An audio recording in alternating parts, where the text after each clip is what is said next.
ব্যাপারে নিশ্চিত যে যতই জাতীয় নাগরিক পার্টি বাধা দিক, ভারত সহ আন্তর্জাতিক চাপে আসন্ন নির্বাচন হবে অন্তর্ভুক্তিমূলক, অর্থাৎ আওয়ামী লীগকে বাংলাদেশ থেকে মুছে ফেলা যাবে না। এবং ভারতের কথা মতোই সবকিছু করেছেন, সেটা চায়নাকে ক্ষিপ্ত করেছে এবং শেষ পর্যন্ত তাকে অপমানিত করেছে। তো শেখ হাসিনার ওই চায়না সফরের সাথে ডক্টর ইউনূসের এই সফরকে মিলিয়ে উনি কত টাকা পেয়েছিলেন, ডক্টর ইউনূস কত টাকা পেলেন, এটাকে তুলনা করে যদি কেউ সফল দেখাতে চান, I am sorry to say, তিনি আসলে কিছুই জানেন না। শেখ হাসিনাই এর আগে চায়না গেছে, শি জিনপিং বাংলাদেশে এসছে, যে কেউ মিলিয়ে দেখতে পারেন। এবার চীন থেকে ফিরেই ভয়াবহ মিথ্যাচার করলেন ইউনূস। হঠাৎ করে এবার ইউনূসের উপর খেপে গেলেন চীনের প্রেসিডেন্ট শি জিনপিং।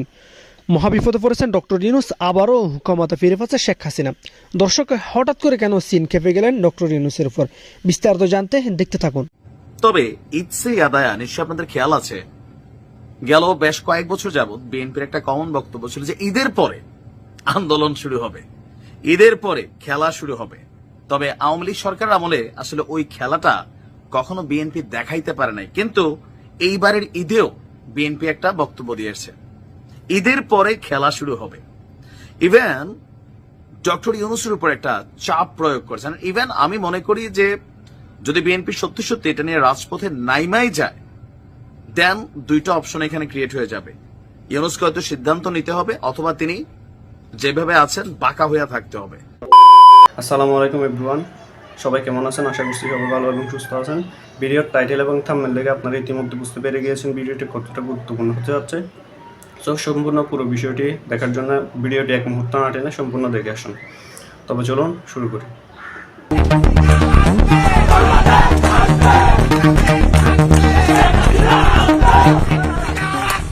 স্বৈরাচারী তকমা নিয়ে বাংলাদেশ থেকে বিদায় নিতে হচ্ছে শেখ হাসিনাকে। সেই সঙ্গে স্বৈরাচারী দল হিসেবে আওয়ামী লীগকে প্রতিনিয়ত বেগে চলেছে বাংলাদেশের ছাত্র জনতার একটা বড় অংশ।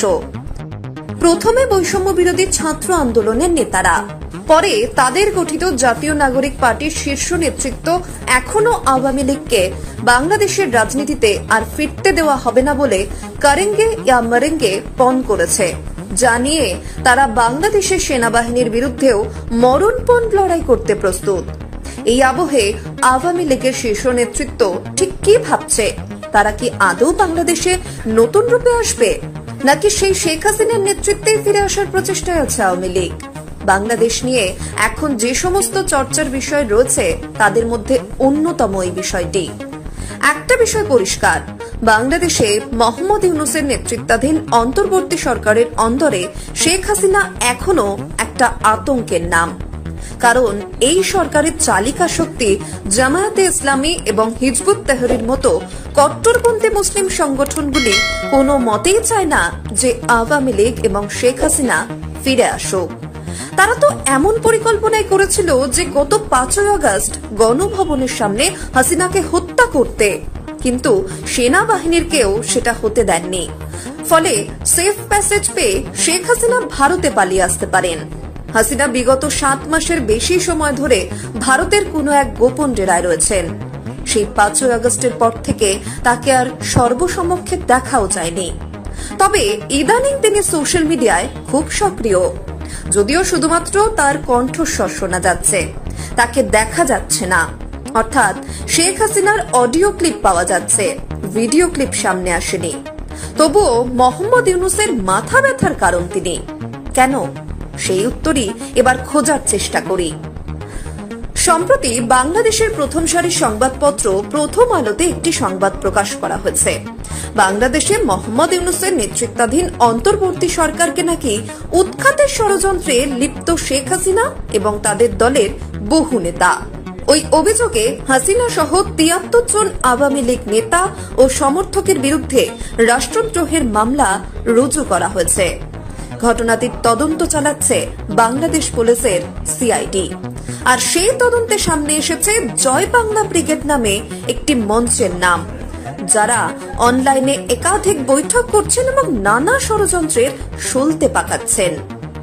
বাংলাদেশের সংবাদ মাধ্যম সূত্রে জানা যাচ্ছে, সেদেশের সিআইডি জানতে পেরেছে গত বছরের 19 ডিসেম্বর অনলাইনে একটি সভা হয়। ওই সভাতেই জয় বাংলা ব্রিগেড গঠন করা হয়েছিল বলে অভিযোগ। ওই বৈঠকে দেশ বিদেশের প্রায় 577 জন অংশগ্রহণকারী যোগ দিয়েছিলেন। বাংলাদেশ সিআইডি জানিয়েছে, তাদের ধারণা তদন্ত যত এগোবে এই মামলায় আরো অনেকের নাম যুক্ত হবে। ওয়াকিবহাল মহলের মতে শেখ হাসিনাকে এখনো হাতে পায়নি বাংলাদেশ সরকার। ভারত সরকারকে একাধিক চিঠি দেওয়ার পরও নয়াদিল্লি হাসিনাকে ফেরত দেওয়ার ব্যাপারে কোনো উচ্চবাচ্য করছে না। এমনকি ইন্টারপোলের কাছেও হাসিনার নামে রেড নোটিশ জারির আবেদন করা হলে সেখান থেকেও সাড়া মেলেনি। ফলে হাসিনার নামে আরো মামলা জুড়ে দিয়ে তার বিরুদ্ধে আন্তর্জাতিক মঞ্চে সুবিধা আদায়ের চেষ্টা করছে মোহাম্মদ ইউনূসের তদারকি সরকার। এও জানা যাচ্ছে, ঈদের ছুটি মিটলেই ঢাকায় আন্তর্জাতিক অপরাধ ট্রাইব্যুনালে হাসিনার বিরুদ্ধে থাকা মামলার শুনানি শুরু হয়ে যাবে। এক্ষেত্রে তাদের হাতিয়ার হবে রাষ্ট্রপুঞ্জের মানবাধিকার কমিশনের রিপোর্ট। এবার আসা যাক বাংলাদেশের রাজনীতিতে আওয়ামী লীগের ফিরে আসার কথায়। গত কয়েক সপ্তাহ ধরে রিফাইন্ড আওয়ামী লীগ নামে একটি ব্যবস্থার কথা খুব শোনা যাচ্ছে বাংলাদেশের রাজনীতিতে। বাংলাদেশের সেনাবাহিনীর কোন এক কর্তা নাকি জাতীয় নাগরিক পার্টির কয়েকজন নেতাকে ডেকে রিফাইন্ড আওয়ামী লীগ সম্পর্কে জানান এবং তাদের এই বিষয়টি মেনে নিতে নির্দেশ দেন জানিয়ে হাসনাত আব্দুল্লাহর ফেসবুক পোস্ট এবং আসিফ মাহমুদের একটি ভিডিও বার্তায় সরাসরি সেনাবাহিনীকে টার্গেট করা হয়। হাসনাতের পোস্টে সাবের হোসেন চৌধুরী, শিরিন শারমিন চৌধুরী ও ফজলে নূর তাপসের মতো কয়েকজন আওয়ামী লীগ নেতার নামও উল্লেখ করেন। এরপরই বাংলাদেশের রাজনীতি উত্তপ্ত হয়ে ওঠে। যদিও আওয়ামী লীগ এখনো এই বিষয়ে মুখ খোলেনি, শেখ হাসিনাও সেরকম কোনো বার্তা দেননি। আওয়ামী লীগের সূত্র বলছে, শেখ হাসিনা সহ দলের অনেকে ভারতেই আছেন। সেখান থেকে দল পুনর্গঠনের কোনো উদ্যোগ নেওয়া হলে তাতে শেখ হাসিনার ইচ্ছা ও মতামত বেশি গুরুত্ব পাবে বলে ধরে নেওয়া যায়। এর বাইরে কোনো সংস্কার বা পরিশুদ্ধির উদ্যোগ কেউ নিলে তা আত্মগোপনে থাকা নেতাদের বাধার মুখে পড়বে বলে দেশে থাকা দলটির নেতাদের অনেকেই মনে করছেন। আরেকটি অংশ দাবি করছেন, হাসিনা স্বয়ং দলের শুদ্ধিকরণ প্রক্রিয়া শুরু করেছেন। তিনি ইতিমধ্যেই দলের 100 জনের বেশি নেতা কর্মীকে দল থেকে তাড়িয়েছেন, যাদের বিরুদ্ধে দুর্নীতির অভিযোগ ছিল। গোপন বৈঠকে নেত্রী জানিয়ে দিয়েছেন, আগামী দিনে এই সমস্ত নেতা নেত্রীরা আওয়ামী লীগের হয়ে মাঠে নামতে পারবেন না। ফলে রিফাইন্ড আওয়ামী লীগ নিয়ে যদি সেনা প্রধান জেনারেল ওয়াকারুজ্জামান অথবা অন্য কোন সেনাকর্তা উদ্যোগী হন, তাহলে এর পিছনে যুক্তি আছে। হাসিনা নিজেই আলাদা করে রিফাইন্ড বা পরিশুদ্ধ আওয়ামী লীগ নিয়ে দেশে ফিরতে চান, কারণ তিনি একটা ব্যাপারে নিশ্চিত যে যতই জাতীয় নাগরিক পার্টি বাধা দিক, ভারত সহ আন্তর্জাতিক চাপে আসন্ন নির্বাচন হবে অন্তর্ভুক্তিমূলক, অর্থাৎ আওয়ামী লীগকে বাংলাদেশ থেকে মুছে ফেলা যাবে না। শুধু তাদের গায়ে সাঁটিয়ে দেওয়া স্বৈরাচারী এবং দুর্নীতিবাজ তকমা ছেঁটে ফেলতে উদ্যোগী Sheikh Hasina. Bureau report, news বর্তমান।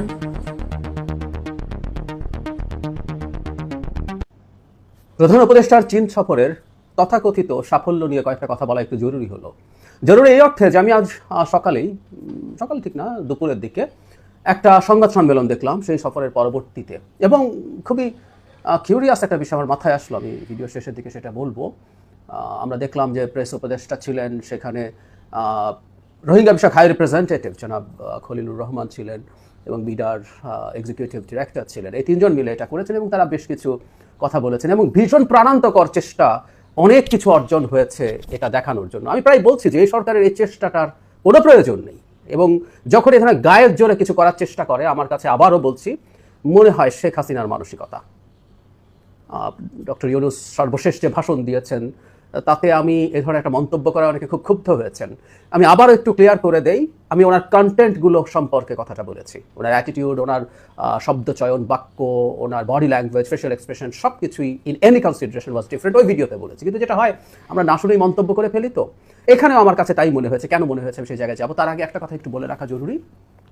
ফেসবুকে কেউ দেখছি শেখ হাসিনা সর্বশেষ চায়না সফরে কি করেছেন, তিনি কত টাকা চেয়েছেন, শেষে কিভাবে বিদায় করা হলো, সেই তুলনায় এবারকার ডক্টর ইউনূসের সফরটা অনেক সফল হয়েছে এভাবে বলছে। মানে আমরা ন্যূনতম যদি আন্তর্জাতিক সম্পর্ক বা বাংলাদেশের অ্যাটলিস্ট আন্তর্জাতিক সম্পর্কের খোঁজ খবর রাখি, তাহলে এভাবে কথা বলার কথা ছিল না। আমরা আবারও বলছি, একটা প্রাণান্তকর চেষ্টা আছে, ডক্টর ইউনূস জাদু দেখাচ্ছেন, কারণ এর সাথে একটা ন্যারেটিভ জড়িত, যেটা আমি আজ সকালের ভিডিওতে বলেছি, ওনাকে অনেকদিন ক্ষমতায় রেখে দিতে হবে। সেই ন্যারেটিভের কারণে শেখ হাসিনা সর্বশেষ সফরে উনি আগে ফিরে আসতে হয়েছে তাকে। চায়না তাকে ভীষণ রকম অপমান করেছে। চায়না কিন্তু তাকে ওই টাকা দিত, চায়না যে টাকা দিতে পারে সেই আলাপ দেশে বসে করা হয়েছিল। সমস্যা হয়েছে তিনি যখন ভারতে গেছেন এবং চায়নার স্ট্র্যাটেজিক ইন্টারেস্টের সব কিছু ভারতকে দিয়ে দিয়েছেন এবং ভারতের কথা মতোই সব কিছু করেছেন, সেটা চায়নাকে ক্ষিপ্ত করেছে এবং শেষ পর্যন্ত তাকে অপমানিত করেছে। সো শেখ হাসিনার ওই চায়না সফরের সাথে ডক্টর ইউনূসের এই সফরকে মিলিয়ে উনি কত টাকা পেয়েছিলেন, ডক্টর ইউনূস কত টাকা পেলেন, এটাকে তুলনা করে যদি কেউ সফল দেখাতে চান, I am sorry to say, তিনি আসলে কিছুই জানেন না। শেখ হাসিনাই এর আগে চায়না গেছে, শি জিনপিং বাংলাদেশে এসছে, যে কেউ মিলিয়ে দেখতে পারেন সেই সময় কি হয়েছিল। যাই হোক, আমি এবার একটু এই সংবাদ সম্মেলনে আসছি। খুবই ইনিয়ে বিনিয়ে অনেক সাফল্য দেখানোর চেষ্টা, 50 বছর পূর্তি, দারুণ ভিত্তি নাকি দেওয়া হয়েছে, আমাদের দেশকে নাকি ম্যানুফ্যাকচারিং হাব করে ফেলা হবে, আমাদের পানি ব্যবস্থাপনা পুরো চায়না দেখভাল করবে 50 বছরের জন্য। সবই খুবই, আমি সংবাদ সম্মেলনটা এখানে দিয়ে দেব। তারপরে বিডার এক্সিকিউটিভ ডিরেক্টর মানে প্রচুর ইনভেস্টমেন্ট আসছে ইত্যাদি বলছেন। তিনি একটা জায়গায় বলছেন 30, পাশে থেকে তাকে বলে দেওয়া হচ্ছে সোশ্যাল বিজনেস। তখন উনি বলছেন হ্যাঁ, এটাকে সোশ্যাল বিজনেসও বলা হয়, মানে 30 আর সোশ্যাল বিজনেস উনি এক করে দেখছেন। মানে এমন একজন মানুষ, বিডার এক্সিকিউটিভ ডিরেক্টর, যিনি ডক্টর ইউনূসের অধীনে কাজ করছেন। সোশ্যাল বিজনেস আর করলেই 30 শর্ট হয়ে যাবে, বা 30 দুটো একই জিনিস নাকি। যাই হোক, ইট ওয়াজ অফ টপিক। তারপর আবার কানে লেগেছে ব্যাপারটা এবং খুবই সারপ্রাইজিং লেগেছে। যাই হোক, যেটা বলছিলাম, প্রচুর মানে যে টাকা আসবে, কিভাবে আসবে, কোথায় খরচ হবে, আমি আগেও বলেছি মোংলা পোর্ট ডেভেলপমেন্ট, চায়না যে ইকোনমিক জোনের জন্য টাকা, এগুলো প্রত্যেকটা চায়নার, বিশেষ করে মোংলার টাকা তো চায়না দেওয়ার জন্য বসে আছে। মোংলা চায়না ডেভেলপ করতে চায়, অপারেট করতে চায়, এটা তার একটা স্ট্র্যাটেজিক ইন্টারেস্টের জায়গা। সে পাগল হয়ে বসে আছে এটা করার জন্য এবং এটাকে দিয়ে ক্রেডিট ক্লেম করা হচ্ছে। ইনভেস্টমেন্টের কথা হয়েছে, $1 বিলিয়ন ইনভেস্টমেন্ট চলে আসে, এরকম প্রচুর ইনভেস্টমেন্টের আলাপ বাংলাদেশে হয়। আমাদের দেশের নানা রকম আমলাতান্ত্রিক জটিলতা, আমাদের নানা রকম সংকট, শুধু আমলাতান্ত্রিক জটিলতা, এখন আমাদের জ্বালানি নিয়ে সংকটের প্রশ্ন আছে, আমাদের মুদ্রা এই মুহূর্তে স্টেবল না। একটা অনেক আগে যখন অর্থনীতি নিয়ে অনেক কথা বলতাম তখন বলেছি, একটা আনস্টেবল মুদ্রা যেই দেশে থাকে সেই দেশে ফরেন ইনভেস্টমেন্ট সহসা আসবে না। আমরা নিশ্চিত থাকতে পারি, লিখে দিতে পারি আমি, এই $1 বিলিয়ন জাস্ট কিছু প্রাথমিক কথাবার্তা এই আগামী 1 বছরে হতে পারে, এর বেশি কিছু না। কিন্তু এগুলোকে দিয়ে খুব ক্রেডিট ক্লেম করার চেষ্টা। রোহিঙ্গা ইস্যুতে কথা হলো, প্রশ্ন করা হলো বিমস্টেকে আলাপ হবে কিনা। পরে সাংবাদিকদেরকে যখন প্রশ্ন করা হলো, আমি হাই রিপ্রেজেন্টেটিভ জনাব খলিলুর রহমানকে দেখলাম ফাম্বল করতে কথা বলছেন। ওনার সারাক্ষণ, মানে একটা মানুষ যখন এত ফাম্বল করে, ইট প্রুফস ওনাকে আসলে বানিয়ে জোর দিয়ে গায়ের জোরে কথা বলতে হচ্ছে। উনি রীতিমতো, এবং একটা পর্যায়ে জয়েন্ট কমিউনিকে রেফার করা হলো, মানে আমাদের সবাইকে খুব মূর্খ মনে করা হয় আর কি, যে জয়েন্ট কমিউনিকেতে খুব ভালো কথা যদি লেখা থাকে। আমি আপনাদেরকে একটা ইন্টারেস্টিং জিনিস দেখাই, আপনারা দেখে নেবেন আর কি, আমি আর সময় খুব বেশি। দেখতে পেরেছেন ভিডিওটি কতটা গুরুত্বপূর্ণ। তো এরকম গুরুত্বপূর্ণ ভিডিও আরও পাওয়ার জন্য চ্যানেলটি অবশ্যই সাবস্ক্রাইব করে রাখবেন এবং দেখা হচ্ছে পরবর্তী ভিডিওতে। সে পর্যন্ত সবাই ভালো থাকবেন, সুস্থ থাকবেন। আল্লাহ হাফেজ।